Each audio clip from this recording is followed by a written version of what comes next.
Oke, selamat datang lagi di YouTube channel Yones Prayoga. Lama banget kita tidak update tentang KYC dan P-Network. Tapi sekarang ada update tentang P-Network KYC update. Sebenarnya kenapa aku nggak update? Ya dari kemarin nggak ada yang baru sih. Cuman banyak kabar-kabar yang sedikit belok terhadap P-Network di Facebook, di sosial media intinya ya. Dan itu sebenarnya harus diluruskan, cuman nggak tahu, aku agak malas aja terlalu banyak yang seperti itu. Tapi kalau memang nantinya aku pengen ngelurusin lagi ya aku pengen lurusin aja, tapi nggak terlalu kebangetan kok, sudah aku jelasin juga. Oke, sekarang apa P-Network dan KYC update nya ya. Sudah aku siapin untuk translatannya ya, dan aku udah kasih bold, kasih tanda yang dimana yang paling penting-penting ya. Tapi sebelumnya jangan lupa di subscribe dan di like dan di share ke teman-teman yang lain. Setelah itu kalau yang belum, tapi yang nggak berharap sih, tapi nggak apa-apa. Kalau yang belum punya P-Network atau belum menambang P-Network, silahkan kalian download P-Network di Google Play Store atau App Store dan masukin kode undangan GWIAP untuk pendaftaran di sana dan mulai menambang P-Network. Nah, tetap aku menambang, tetap menambang, tapi tidak ada harapan yang terlalu menggebu-gebu ya teman-teman. Aku ingetin dulu, jangan terlalu menggebu-gebu berharap sesuatu, santai aja, ikutin prosesnya. Kalau memang nantinya itu berjalan, ya kita bersyukur kalau itu berjalan. Kalau tidak berjalan pun kita tidak terlalu sakit hati gitu ya teman-teman. Oke, kita langsung aja masuk ke update P-Network KYC-nya. Oke. Peluncuran ini yang paling penting-penting udah aku bold. Jadi ini adalah penting-penting yang paling penting-penting ya. Tapi aku jelasin pelan-pelan saja. Oke. Pertama, poin pertama yang paling penting adalah peluncuran slot KYC terus meningkat sejak dirilis pada 14 Maret ya, atau hari P kemarin. Karena kalau namanya sebuah aplikasi nggak ada update, nggak ada peningkatan, itu biasanya akan terjadinya sebuah problem, atau kalau di aplikasi namanya bug. Bug ini biasanya akan ditemukan ketika sudah berjalan. Nah, contoh kemarin kan di undangan acak, tapi cuman sedikit limit. Itu pun mereka cek lagi, mana yang error, mana yang terjadi error, mana ada bug, mana enggak. Nah, setelah tidak ada bug, diluncurkan lagi massal ya, yang walaupun massal nggak semuanya, ada alasannya di sini kenapa nggak massal. Ya, terjadi sebuah kemacetan, nanti aku jelasin juga. Itu jelasnya bertahap, tidak langsung blek semuanya pioner langsung dikasih KYC, tidak, tapi bertahap. Bertahap dalam arti ya pelan-pelan begitulah ya, pelan-pelan, step by step. Contoh ada 10.000 pioner ya, 100 dulu, setelah 100 ini selesai, 100 lagi diundang, 100 selesai, 100 diundang. Jadi nggak langsung macet cet banyak gitu, sama kayak jalan tol.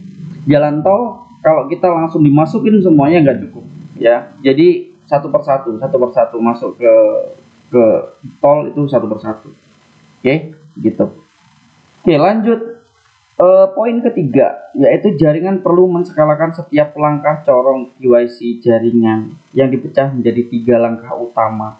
Itu alasannya apa? Agar lebih dikenal, apalagi P-Network itu menggunakan mesin untuk validasi, itu pasti tidak maksimal, maka dari itu harus dipecah untuk masalah KYC agar lebih baik lagi. Harus ada manusia lagi, karena tiap negara juga berbeda juga ya. Untuk masalah KTP-nya bentuknya beda, warnanya beda, besar kecilnya beda, terus penempatannya beda. Itu kan harus, namanya mesin harus belajar juga gitu, harus diajarin juga ya. Oke.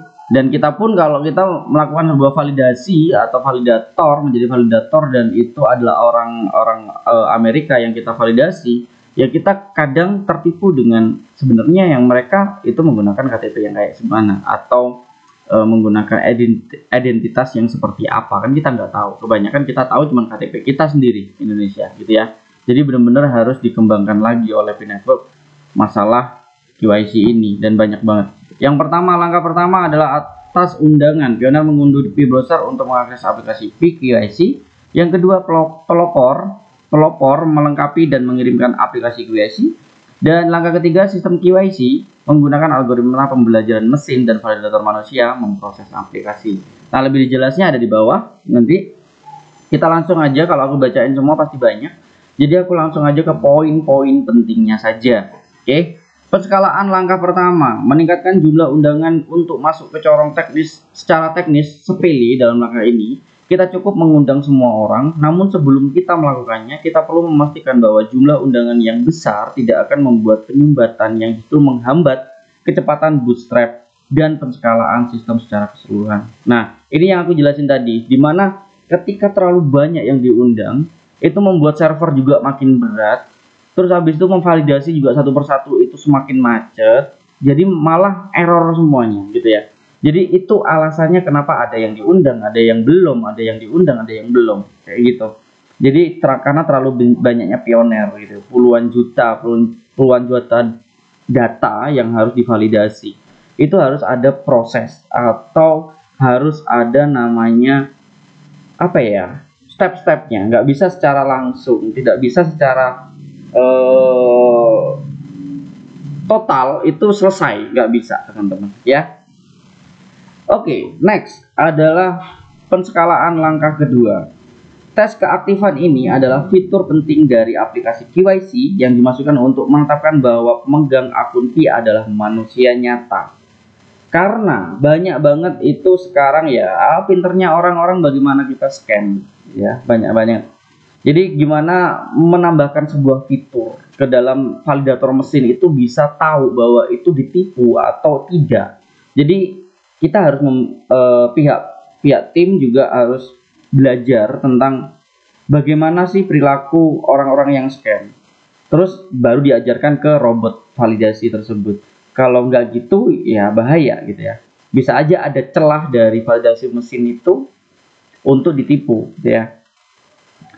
Model telepon ada terutama yang lebih tua. Yang lebih tua kan face-nya tidak bisa terlihat. Kadang dia keriput, dia itu mukanya sudah tidak bisa memberikan atau tidak bisa dibaca bahwa dia itu lagi senyum, lagi marah atau itu sulit gitu. Jadi mesin juga punya keterbatasan. Jadi harus diajarin dulu teman-teman ya. Terus penskalaan ketiga itu adalah upaya besar untuk melibatkan peningkatan sistem dan membootstrap validasi manusia secara geografis. Nanti ada penjelasannya, tapi secara garis besarnya adalah mengundang banyak validator dari sisi lokal. Yang Indonesia, orang-orang Indonesia. Yang bagian Malaysia ya Malaysia, Singapura, negara lain gitu ya. Karena berbeda-beda tiap sukunya, apalagi face mukanya Asia ya Asia, kan ada kan. Ada face yang dari Eropa ya bentuknya ya kayak gitu-gitu. Jadi hampir tidak sama, setiap negara punya ciri khasnya masing-masing, punya identitasnya sendiri-sendiri gitu ya. Oke, nah sekarang masalah perbaikan sistem. Poinnya adalah pilihan penting lainnya adalah memecah bagian pekerjaan validasi untuk setiap aplikasi QIC dan menyebarkan ke beberapa validator sebagai tindakan perlindungan privasi. Ya, dari perbaikan sistem ini, penyebaran QIC itu kalau seumpama contoh, QIC salah satu orang kalau tidak dipilih QIC tersebut akan secara acak dikirim ke validator, dan ada kalanya aplikasi akan mengirim ke double validator, sehingga satu validator itu mengatakan disetujui, salah satu validator mengatakan tidak setujui, sudah menjadi sebuah problem, sudah menjadi sebuah masalah gitu ya. Jadi benar-benar harus adanya peningkatan perbaikan sistem, gimana kapan sih harus dikirim untuk ke validator yang mana gitu ya, yang mana datanya, yang mana yang sudah dikirim, mana yang belum, itu harus ada di peningkatan. Oke. Ada dua pilihan ini untuk menciptakan tantangan dalam mendapatkan aplikasi QIC yang sebelumnya yang diproses. Oke. Di sisi lain, mengoptimalkan algoritma antrian tugas adalah kuncinya. Ini sebagian besar telah ditingkatkan untuk membantu menskalakan pemrosesan aplikasi, sehingga mengurangi waktu yang dibutuhkan satu aplikasi untuk diproses sepenuhnya, sekaligus mencapai dua tujuan, integritas dan privasi KYC. Karena kalau privasi ini nggak diamanin, bagi kita itu sangat berbahaya. KTP kita bisa ketahuan orang, muka kita, video kita saat memvalidasi, ya, yang angguk-angguk, geleng-geleng, itu kan sebuah validasi aplikasi. Itu kalau tidak diperbaiki, banyak orang yang bisa memanfaatkan privasi kita untuk kejahatan mungkin, dan banyak hal yang tidak baik pastinya, yang negatif ya, kayak gitu. Lanjut, validasi bootstrap secara geografis. Poinnya adalah karena keragaman bahasa dan jenis ID di dunia, validasi KYC adalah proses lokal yang memanfaatkan pengetahuan dan keakraban validator KYC lokal. Ini yang aku sebutin tadi, di mana setiap negara berbeda. KTP-nya bentuknya berbeda, warnanya berbeda, bahkan fontnya juga berbeda. Di situ kita harus sebagai tim harus punya namanya contoh-contoh dari orang asli untuk mesin, pembelajaran mesin gitu ya. Jadi mereka itu memberikan orang yang beneran itu pasti tahu, oh di negaraku itu KTP-nya seperti ini. Yang KTP yang diterima ya harusnya seperti ini. Yang KTP Indonesia ya harusnya seperti ini. Tidak sama dengan KTP Malaysia, tidak sama dengan KTP US, tidak sama dengan KTP Eropa. Kalau seumpamanya cuma satu, tidak ada namanya perbaikan sistem, maka ketika ada orang yang KYC dari negara Eropa dan mesinnya masih mengenal validasi dari negara Indonesia, tidak akan cocok dan pasti akan ditolak. Kayak gitu. Jadi harus banyak diperbaiki. Dan kita harus sabar memang untuk menunggu perbaikan sistem dari para IT atau developer, gitu ya. Jadi kita harus menunggu, bener-bener. Jadi sabar aja buat teman-teman yang lagi menambang. Setiap hari cuma klik 5 menit aja nggak sampai kok, gitu ya. Oke, lanjut. Apa berikutnya? Selain meningkatkan pengalaman pengguna dan validasi bootstrap, jaringan akan secara paralel terus meningkatkan algoritma validasinya sehingga lebih banyak pekerja dapat diotomatisasi oleh mesin. Nah, hasilnya dari yang sudah aku sebutkan di atas, 3 langkah di atas, dan perkembangan-perkembangan di atas, itu adalah untuk memperbaiki sebuah sistem aplikasi tersebut agar bisa diotomatisasi oleh mesin. Jadi lebih cepat nanti KYC kita. Gitu ya.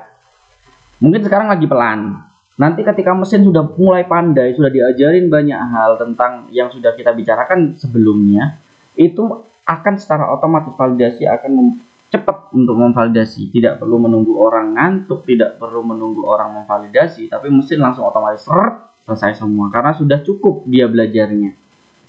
Oke, jadi sabar, tetap sabar. Dan terakhir adalah jaringan terus meningkatkan infrastruktur KYC dan menghilangkan hambatan teknis di sepanjang jalan. Hal ini telah menghasilkan peningkatan dan yang signifikan dalam kemampuan jaringan untuk memproses aplikasi KYC. Dan dengan partisipasi antusias dari perintis, pekerjaan yang baik akan terus berlanjut. Tetap di sini untuk pembaruan. Jadi itu saja yang bisa disampaikan dalam update kali ini, ya. Jadi kita sama-sama nanti mendukung.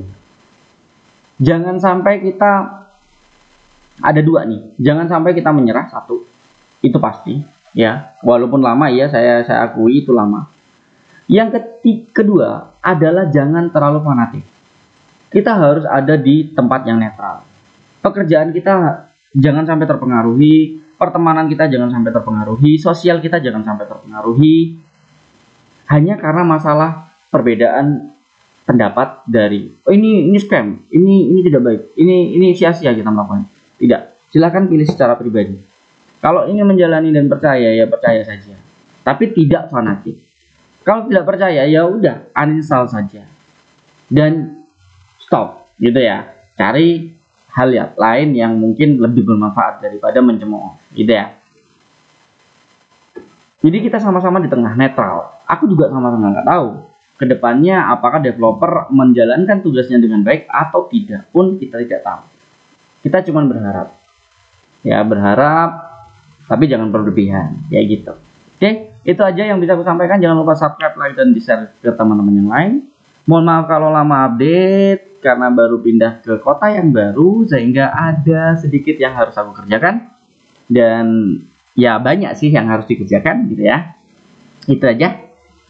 Saya Hana Sabraga, happy trading dan happy investasi. Bye bye semua. Sampai jumpa lagi.